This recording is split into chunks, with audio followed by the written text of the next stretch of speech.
নমস্কার, Deepa's thought spicy হটে সবাইকে স্বাগত জানিয়ে আজকে রেসিপি সরাসরি শুরু করে দিয়েছি। বন্ধুগণ, আজকে রেসিপি ঢ্যাঁড়স দিয়ে। তো সবার প্রথমে ঢ্যাঁড়সগুলোকে এইরকমভাবে টুকরো করে কেটেছি আর ভালোভাবে ধুয়েছি। আর এই যে ঢ্যাঁড়সের যে আঠাটা, সামান্য একটু জল ছিল তাই এইভাবে আঠাটা ঘড়ঘড়িয়ে বেরিয়ে পড়েছে। গরম সংস্পর্শ পেয়ে এরকম অনেকটাই আঠা বেরিয়ে পড়েছে। এটাকে আমি শুকনো করে নেব আর একেবারে ভাজা ভাজা করে নেব, সেই উদ্দেশ্যে বেশ খানিকটা সর্ষের তেল দিয়ে দিয়েছি। এবার ভালোভাবে একটু নাড়িয়ে চাড়িয়ে মাখিয়ে নিলাম। এখন আঁচটা খুব ভালোভাবে বাড়িয়ে আমি এই আঠাটা শুকনো করে নেব। তো বন্ধুগণ, আশা করি রেসিপি খুবই ভালো লাগবে। শুরু থেকে শেষ পর্যন্ত থাকার অনুরোধ রইল।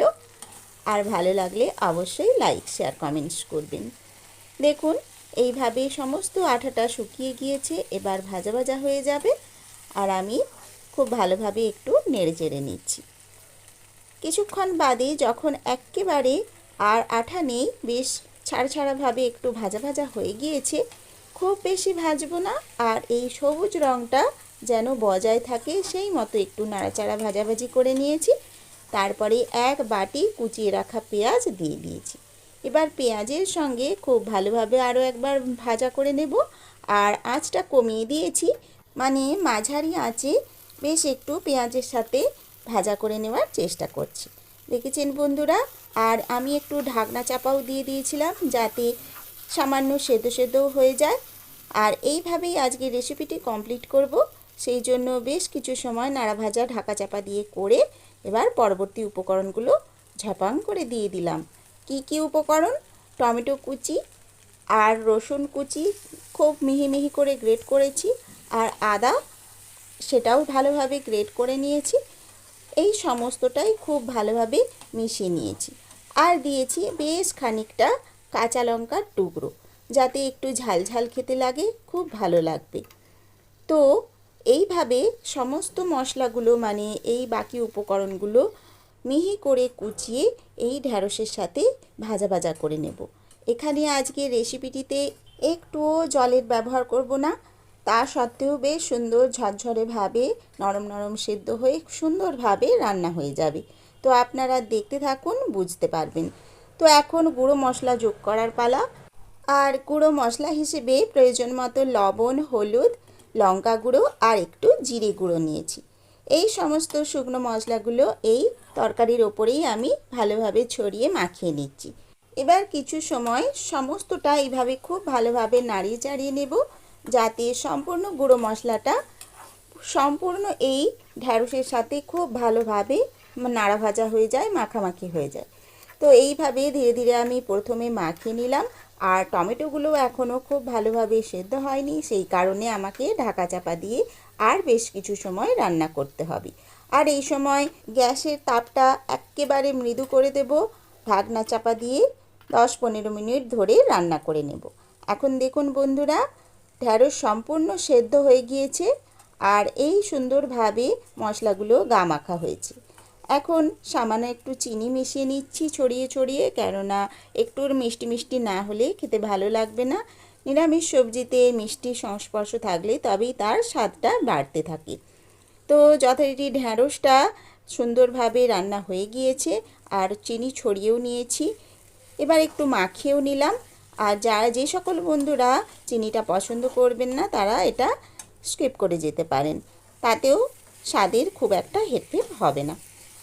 তো যথারীতি এইভাবে আমি সমস্ত মশলার সাথে ভিন্ডিটা, মানে ঢ্যাঁড়সটা মাখিয়ে নিয়েছি আর কমপ্লিট হয়ে গিয়েছে। এবার একেবারে রান্নার শেষ পর্যায়ে চলে এসেছি। এইভাবে আরও কিছু সময় মৃদু আঁচে আমি একটু নাড়িয়ে চাড়িয়ে নিলাম। একদম সবুজ রঙটা বজায় রয়েছে, অথচ শুকনো শুকনোভাবে রেসিপিটি তৈরি হয়েছে। এখন দেখুন বন্ধুরা, আরও কিছু সময় ঢাকা চাপা দিয়ে রেখেছি। এখন কেমন সুন্দরটি হয়ে গিয়েছে সম্পূর্ণ।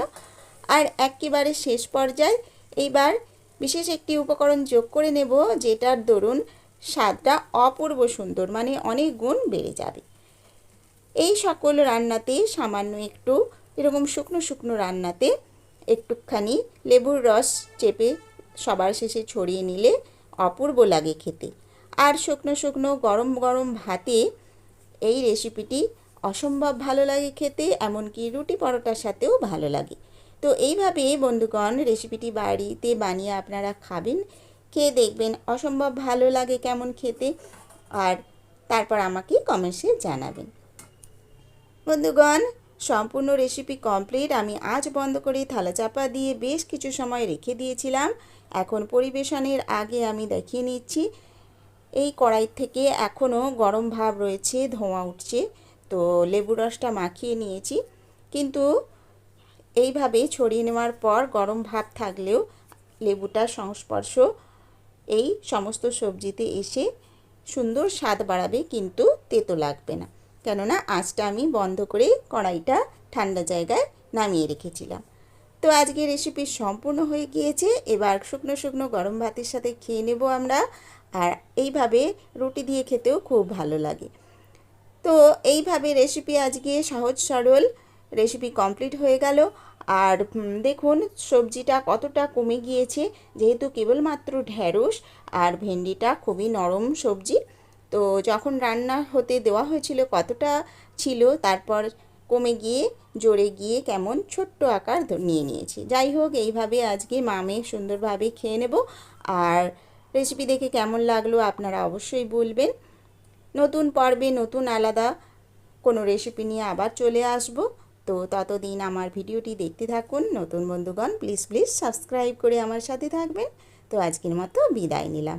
সবাইকে অসংখ্য ধন্যবাদ। সবাই ভালো থাকবেন আর এইভাবে ঢ্যাঁড়সের রেসিপি বানিয়ে খাবেন।